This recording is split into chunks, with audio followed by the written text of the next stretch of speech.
Bonjour à tous, c'est Thomas Ludovox.fr, bienvenue dans ce Ludo Chrono. Aujourd'hui, je vais vous parler de Museum Pictura. Museum Pictura, c'est un jeu pour 2 à 4 joueurs qui peut se jouer à partir de 14 ans et pour des parties d'environ 60 minutes.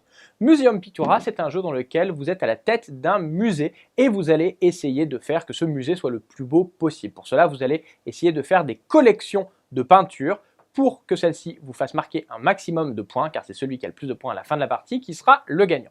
Alors voyons voir comment cela va se passer. Eh bien tout d'abord, on va installer au centre de la table le plateau central qui est divisé en 4 musées. Chacun de ces musées va être associé à une tendance qui va nous indiquer donc quel est le type de peinture que ce musée va vouloir récupérer. Pour chaque musée, on aura d'un côté les cartes qui vont donc l'intéresser et de l'autre les cartes qui intéressent moins le musée.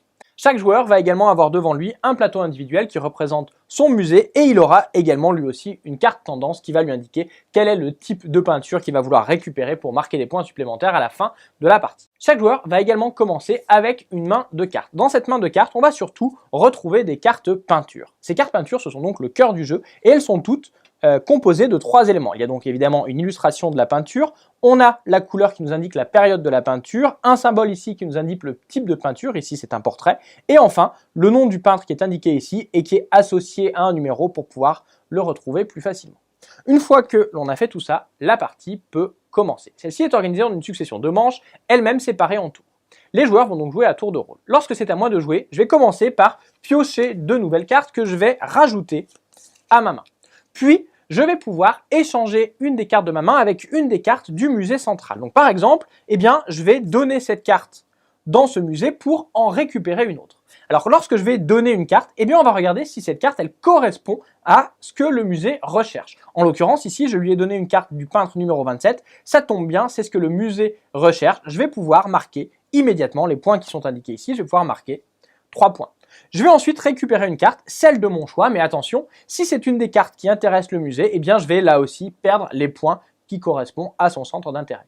Ici, ce n'est pas le cas, c'est cette carte ici qui m'intéresse, que je récupère et que je rajoute à ma main. Une fois que j'ai fait ça, chacun des autres joueurs a lui aussi la possibilité de faire un échange s'il le souhaite avec n'importe lequel des musées, avec les mêmes règles. Ensuite, eh bien, ça va être de nouveau à moi de jouer et de choisir parmi 3 actions.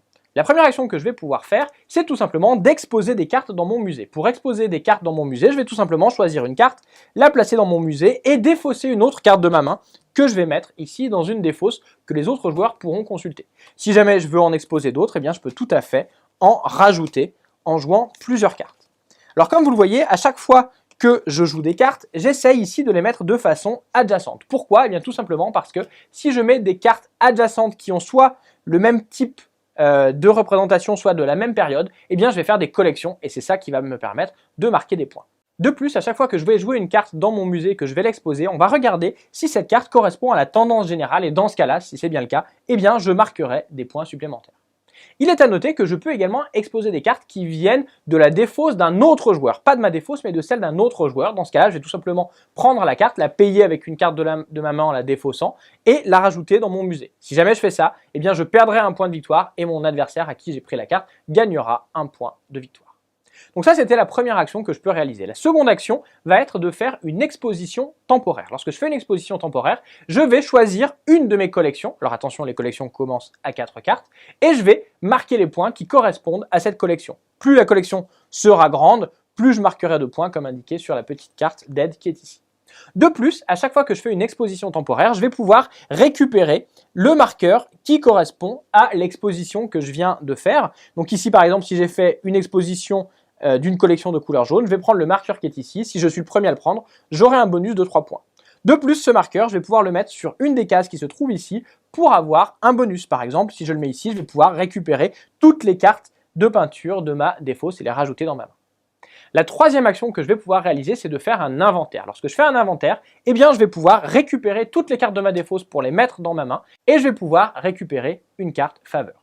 Je vais également pouvoir, si je le souhaite, enlever toutes les cartes mécènes qui sont ici pour les remplacer. Alors, voyons voir tout de suite à quoi servent ces cartes faveurs et ces cartes mécènes. Les cartes faveurs d'abord. Eh bien, ce sont tout simplement des cartes qui vont s'ajouter à ma main et que je pourrais jouer en plus de mon action de tour gratuitement pour faire l'effet indiqué par la carte. Je pourrais toujours piocher des cartes supplémentaires ou bien faire un effet propre à la carte indiquée ici.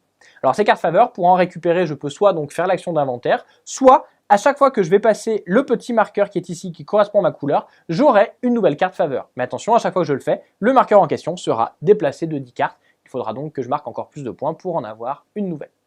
Enfin, les cartes mécènes sont une autre action que je vais pouvoir faire gratuitement à mon tour. Si jamais je remplis les conditions d'une des cartes mécènes qui est présente, par exemple avoir 2 cartes bleues et 2 cartes religieuses, eh bien dans ce cas-là, je récupérerai la carte et je ferai un des 2 effets indiqués par cette carte. Dès que je le fais, je remplace le mécène par une autre. Une fois que j'ai fait donc mon action plus mes éventuelles actions gratuites, mon tour est terminé, c'est au tour du joueur suivant. Les joueurs vont tous jouer chacun leur tour. À la fin de la manche, eh bien, les joueurs défausseront si jamais ils ont trop de cartes et on va changer la carte tendance générale pour changer les cartes qui vont rapporter des points quand on les expose dans notre musée. On enchaîne ainsi les manches jusqu'à ce qu'un des joueurs arrive à la carte 50 points. Lorsque cela arrive, il prend immédiatement le petit marqueur qu'il met devant lui qui va lui faire un bonus de points et il déclenche la fin de partie. Chacun des autres joueurs va jouer un tour. Le joueur qui a déclenché la fin de partie ne rejoue pas. Quand ça revient à son tour, la partie s'arrête définitivement et on va faire le décompte total des points. À la fin de la partie, il y a plusieurs choses qui vont vous permettre de marquer des points. Tout d'abord, toutes vos collections vont vous permettre de marquer des points, plus elles seront grandes. Si elles sont sur l'allée centrale de votre musée, dans ce cas-là, eh bien, vous aurez des points supplémentaires. Vous aurez également des points supplémentaires si votre musée est complètement rempli. Vous aurez des points en fonction du nombre d'expositions temporaires que vous avez faites. Vous aurez des points en fonction des cartes qui correspondent aux tendances placées dans votre musée. Vous perdrez des points pour les cartes qui se trouvent dans votre défausse et vous aurez également des points pour toutes les cartes faveurs que vous avez pu jouer qui vous donnent des points en fin de partie. On fait la somme de tout cela et c'est le joueur qui a le total le plus élevé qui a gagné la partie. Museum Pictura, c'est donc un jeu dans lequel il va falloir bien choisir les cartes peintures que l'on récupère pour faire les collections les plus intéressantes pour avoir un maximum de points. Voilà, vous savez presque tout sur Museum Pictura. Maintenant, à vous de jouer et à bientôt sur jeux.fr.